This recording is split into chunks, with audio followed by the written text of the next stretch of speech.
Ed here with the Digital Digest, and today I wanted to share a quick update on my experience with the Google Pixel Fold. Now, this device retails for a little under $1,800 US dollars. I'll include a link in the description for those of you interested in picking one up.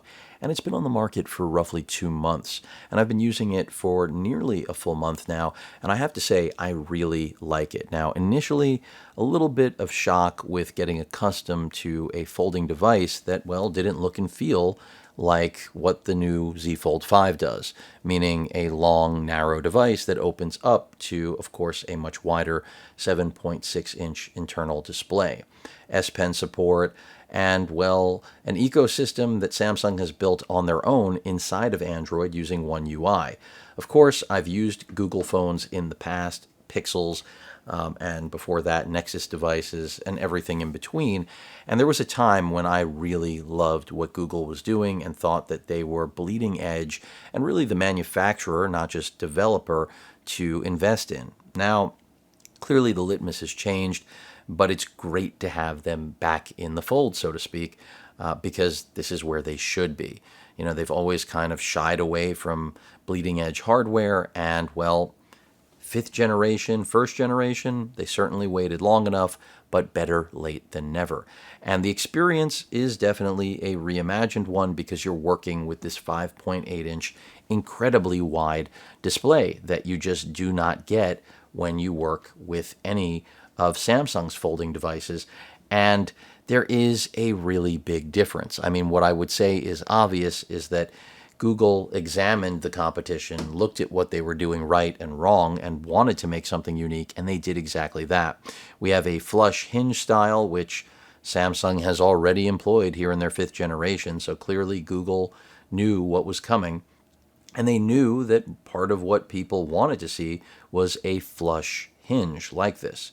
But that does, at least in the Pixel Folds arena, kind of lend itself to being a little bit more fragile as well. We also have a big bezel on the interior, but no under-display camera, which means its selfie camera does not actually eat into screen real estate. But you do get a much wider experience, and this is why I keep saying that, you know, one manufacturer has a very different concept of what your folding experience is going to be. Google wants you to have a great experience with the secondary screen, which is the front display, and then this more tablet-esque experience on the internal panel. And there's nothing wrong with that, but this is the primary display. And at least in my use so far, having an internal display like this is much easier to single hand hold. This is a lighter device. That applies to the Fold 4 and even the Fold 3. So ergonomically speaking, granted, I'm accustomed to this aspect ratio, which is why I keep saying, you know, one fold is imagined as a vertical experience, the other is a horizontal, Samsung being the vertical, Google the horizontal, because they're all about, you know, the width rather than the height. And of course, you can turn either of these devices, but you need to remember that apps scale accordingly. And it's very rare that I find myself needing to turn my Fold to this orientation, which is, again, the direction that Google has gone, and they develop Android, and seemingly unaware of the fact that even their own apps that they develop, like YouTube Studio that I use on a daily basis, only works properly, fills, you know, full screen when you turn this device into this orientation, but of course does not work properly, as do no other social media apps. I mean, this is something Samsung's well aware of and has been working on, you know, at least giving you the ability to blow up and fit the screen with. But those are third-party apps. Samsung doesn't make them. Of course, Google makes these apps, and they're not scaling right. So this is an issue, and that's why I keep saying it's this whole, deciding which way is the right way to get an aspect ratio with a folding device. What I will say is that with Samsung's Fold, you can recreate what is missing from the Pixel Fold. But with the Pixel Fold, I feel like you can't recreate what is missing that you will have with the Z Fold 4 or 5, or even the Fold 3.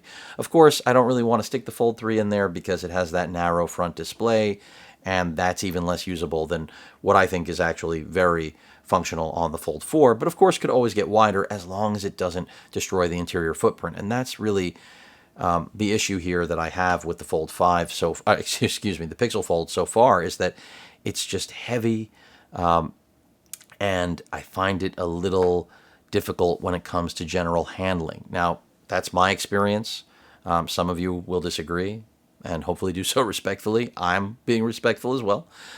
What it comes down to is user preference, but in all the generations of using the Z Fold, I can tell you it's just a lot more comfortable, it's lighter, and the more narrow front screen is a product of delivering the exact experience you get on the interior, right? If you make the front display wider, that means the interior display also needs to follow suit.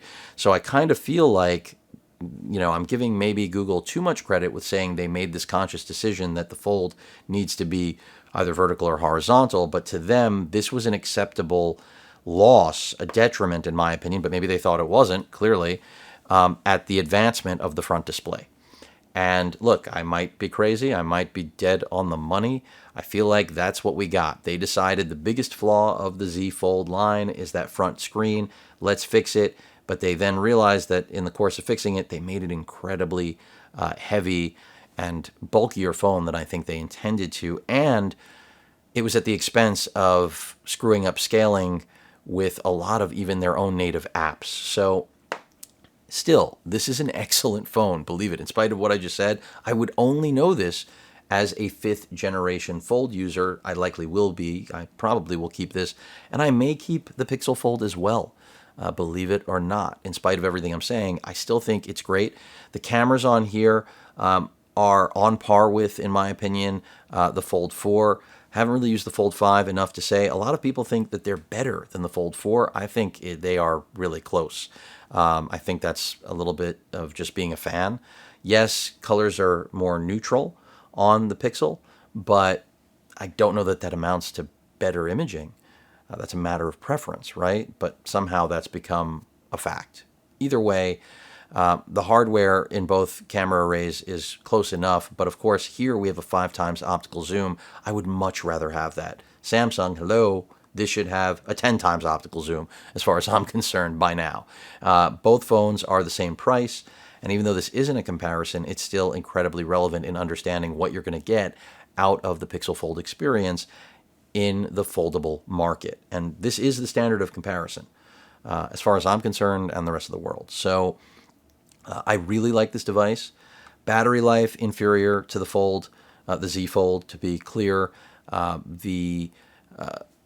Again, the overall experience, not having one UI and just using Android, in some ways is better, and in other ways it is not. Multitasking here, limited to 2 windows, basically, splitting this at the Fold. Because these are wider, that's advantageous. But again, it comes at an expense. With one UI, you can multitask nearly twice that amount, or now I think you can, on the Fold 5. So, and then that's without launching Dex mode. That's without having a pen, or the pen that's built in right now to the case.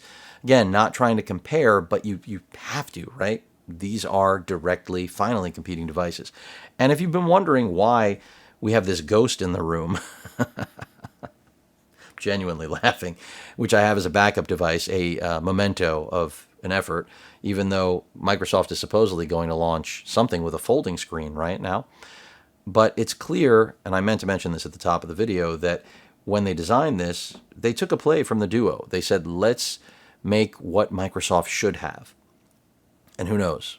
The next Duo, if there is a next one, a folding device, I thought that's what they were making, it probably is going to look a lot like this, because this was too wide. Just, despite what any fan would tell you, this was just too damn wide. And this is a lot closer to perfection, that optimal balance. But again, where it suffers is when you open it up. I'm going to say this over and over again, and I'll move away from the horizontal vertical debate and make this more about Google placing a greater emphasis on the front display than the internal display, and I think that is a mistake. So I really do like this phone a lot. I could easily use it as a daily driver. I think the biggest glaring thing that I haven't mentioned so far is processor performance. And I really left that for last because most people aren't going to care about that. Let's be real. This phone works. It does what it should. Battery life, as I mentioned, not as good as the Fold 4 or 5. It gets a little bit warm, but that's not really noticeable with a case, at least in my experience, not bad. And maybe that's because it's 100 degrees every day now in this great world. But I digress. The point is, the Tensor G2 is a slug compared to the Snapdragon 8 Gen 2. Not just in synthetics, but in literal performance. Both of these phones have 12 gigs of RAM, but this thing just flies. This thing is not slow, but it doesn't fly. So I'm putting that out there, and that is part of the problem with this device at $1,800 having a Tensor G2, a chip that is dated compared to the Snapdragon 8 Gen 2. And even if it was brand new, it would not really compete. So this is highly problematic. This compares better to the Fold 4, which I do have right over here. But even in this comparison, and I may end up just doing a formal comparison, this is an update on my experience with this phone, this is still really tight. So more food for thought there. No question about it. In fact, let's get this out of the shot altogether and just surround the Pixel Fold, right? But I'm going to say this now, that if, in my experience so far with it, I do think I can recommend this phone. A lot of people have said they can't recommend it for whatever reason. I think I can. If what has held you back from getting a folding device is the front display experience, and you realize that whether the hinge is flat or not really doesn't make that much of a difference, durability is more important, and you've gotten over the fact that, this butt crack isn't going away, which it doesn't even bother me, but I'm calling it a butt crack for those of you who it does crack out, then this is probably the right phone for you. Again, if you also don't care about pen support or DeX. I don't think DeX is huge, but people who love it, love it. It doesn't exist here. But again, you get some nice things from Google. I don't think that those nice things amount to more than the sum of the maturation of One UI. Just putting that out there. Some people, of course, will disagree. I just think it's a much more feature-rich experience here. It doesn't mean it's as smart. That's my best way of putting it. And I hope that really helps those of you that are on the fence trying to figure it out. I haven't made a final decision yet on whether I'm keeping or returning the Pixel Fold, but I'm close to keeping it, I have to say. And this just arrived. So we're going to see as this saga continues. This is a much more mature product. This is fun to use because it's so different and it works. And they're close. But again, usability and the heft is probably what's going to end up deciding over everything, because practicality is what determines a daily driver's role at the start and the finish of the day. And that's what I'm trying to figure out here. But overall, Pixel Fold is a really good phone, in my opinion. Fantastic first effort from Google, and I just hope they build on it. And of course, I'll eventually deliver a full review once I am there, which will probably be in the next week. Any questions or comments, please feel free to post them. Hit that like button. And as usual, please feel free to subscribe, and please stay safe. Later.